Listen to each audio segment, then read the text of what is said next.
Line. मैं हूँ आपके साथ डिम्पल राणा। चलिए नजर डालते हैं दिन भर की बड़ी खबरों पर।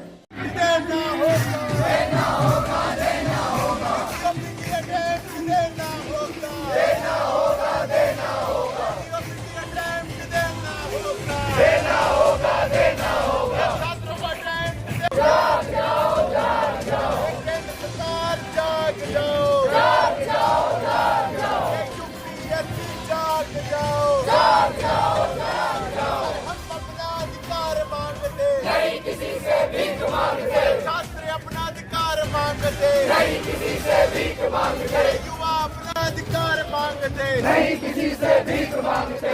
We want justice, we want justice, we want justice, we want justice, we want justice, we want justice, we want justice.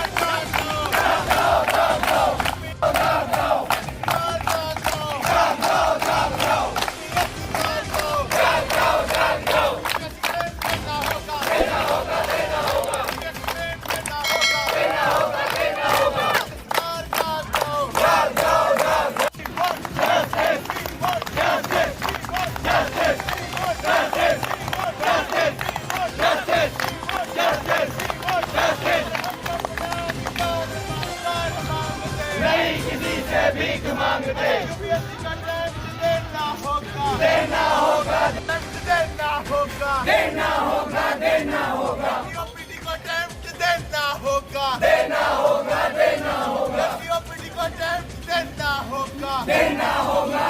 हम लोग बार बार यहाँ आ रहे हैं और हम लोग लास्ट ईयर 2020 में सिविल सर्विसेज एग्जामिनेशन में अटैम्प्ट करने वाले और नॉन अटैम्प्ट करने वाले दोनों यहाँ पर मौजूद हैं। हम यहाँ पर सरकार से डिमांड कर रहे हैं कि हमें एक कंपनसेटरी अटैम्प्ट दे गवर्नमेंट, और 2021 में जो नोटिफिकेशन अभी आया हुआ है 24 मार्च को ख़त्म होने जा रहा है, विंडो क्लोज होने जा रही है, उसको एक्सटेंड करे, हमें फॉर्म भरने का भी मौका दे और एग्ज़ाम में अपेयर होने का भी मौका दे। कितने ऐसे विद्यार्थी होंगे? 10,336 विद्यार्थी हैं हम लोग। तो फिर ऐसा क्यों हुआ कि कुछ लोगों ने एग्जाम दिया, कुछ बच गए उसमें? इसके बहुत सारे रीज़न हैं।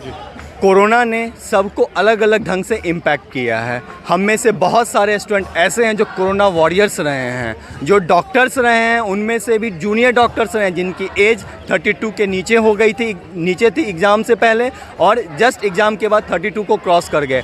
ऐसे डॉक्टर्स भी हैं हमारे साथ, सोशल वर्कर भी हैं, जैसे मैंने 4 महीने लोगों को राशन डिस्ट्रीब्यूट किया है। हमारे साथ सिंगल मदर भी हैं जो कोरोना में, इनके ऊपर, वुमेंस के ऊपर आप जानते हैं बहुत ज़्यादा ही वर्कलोड था, उनको अपने फैमिली को भी बचाना था, अपने बच्चों को भी बचाना था और अपने लास्ट अटैम्प्ट की प्रिपरेशन भी करनी थी, वो भी हैं हमारे साथ। ऐसे लोग हैं जो बिहार, यूपी, बंगाल, असम, इसमें बाढ़ में फंसे हुए थे। हमारे साथ ऐसे लोग भी हैं जिनके पास इंटरनेट फैसिलिटी नहीं थी, जैसे JNK में भी आप जानते हैं UPSC पूरे देश में एग्ज़ाम कंडक्ट करता है।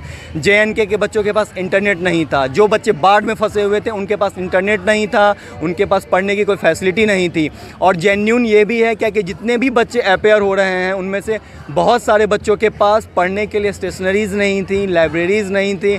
गांव में जो फंसे हुए हैं, गांव में ये हाल था क्या कि उनको आउटकास्ट की तरह कर दिया जा रहा था। यानी कि आपको सीधा सीधा है कि जो बच्चे परीक्षा नहीं दे पाए किसी कारण कोरोना महामारी में, उनकी परीक्षा होनी चाहिए, दोनों और की, आगे एडमिशन हो, दोनों की, जो अपेयर हुए और जो नहीं हो पाए उन दोनों को रिलैक्सेशन मिलना चाहिए। हमें extra attempt with age relaxation की डिमांड कर रहे हैं हम, और हम चाह रहे हैं कि हम सबको गवर्नमेंट, हम सबको इस बार एग्ज़ाम में अपेयर होने का मौका दे। और इस बार जो भी ये कोरोना कंपनसेटरी अटैम्प्ट है, सुप्रीम कोर्ट ने इसको एक्स्ट्रा ऑर्डिनरी सिचुएशन कहा है और इसके लिए एक्स्ट्रा ऑर्डिनरी मेजर्स लेने के लिए भी कहा है। गवर्नमेंट ने 5 फरवरी को वादा किया था, सरकार अपना वादा, वो वादा जो सुप्रीम कोर्ट में कर रही है उसको पूरा करे। सरकार पूरे भारत को ये मैसेज ना दे कि जो वादा वो सुप्रीम कोर्ट में कर रही है वो भी पूरा नहीं कर सकती। कि हमारे जैसे बच्चों की तरफ उन प्रधानमंत्री जी को, आदरणीय प्रधानमंत्री जी को संवेदनशील होकर सोचना चाहिए, क्योंकि 2020 एक ऐसी महामारी थी जिसमें जान बचाना सबके लिए बहुत ही कठिन था।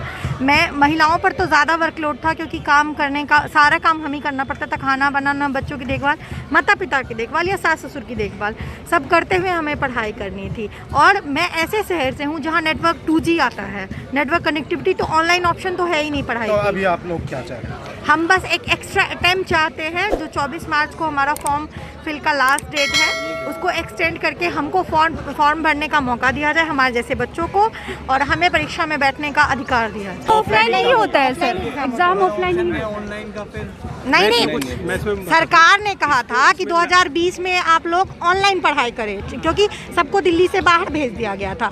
तो वैसे बच्चों मांग कर रहे ऑनलाइन ही हो या ऑफलाइन? ऑफलाइन ही परीक्षा होती है, ऑफलाइन ही परीक्षा। 10 लाख बच्चे इसमें पार्टिसिपेट करते हैं और 10 लाख में से हम 10,000 स्टूडेंट हैं। 10 लाख में 10,000 स्टूडेंट को अगर एक एक्स्ट्रा अटेम्प्ट मिलता भी है तो वो कोई बहुत बड़ी बात नहीं है, वो 1/100 है। दूसरी चीज़ ये 10 लाख है तो इसलिए ऑनलाइन नहीं हो सकता ये, इसके लिए बहुत ज़्यादा तैयारी करनी होगी, इंफ्रास्ट्रक्चर बनाना पड़ेगा। दूसरी बात ये है, ये कोई जॉब तो है नहीं, ठीक है, हमें सैलरी मिलेगी, लेकिन ये यूनियन पब्लिक सर्विस कमीशन है, पब्लिक सर्विस है। क्या पब्लिक सर्विस में भी आने के लिए किसी को रोका जा सकता है ये कह करके नहीं अब आपकी उम्र हो गई है? पब्लिक सर्विस में तो लोग कोई रिटायरमेंट होती नहीं है, तो इसमें आने का हमें मौका बस चाहिए। और दूसरी चीज़ कि उम्र का भी आपको वो दिया जा रहा है इसमें? जी, उम्र, क्योंकि बहुत लोग इसमें ऐसे हैं, देखिए सरकार, इसमें प्रॉब्लम ये है कि सरकार की तरफ से कोर्ट में एक बार ये बोला गया था कि ठीक है जिन लोगों का अटेम्प्ट खत्म हो गया लेकिन उनकी एज बाकी है, हम उन लोगों को एक मौका देंगे। लेकिन इसमें जो SC ST कैंडिडेट्स होते हैं उनको अनलिमिटेड नंबर ऑफ अटेम्प्ट मिलते हैं, उनकी सिर्फ उम्र ही होती है, तो उनका तो यहाँ कहीं नाम ही नहीं आया, उनका क्या होगा? दूसरी चीज़ यही है कि इसमें बस एक अटैम्प्ट चाहिए, अब वो चाहे कैसे भी हो, चाहे वो एज रिलैक्सेशन हो या कुछ भी हो।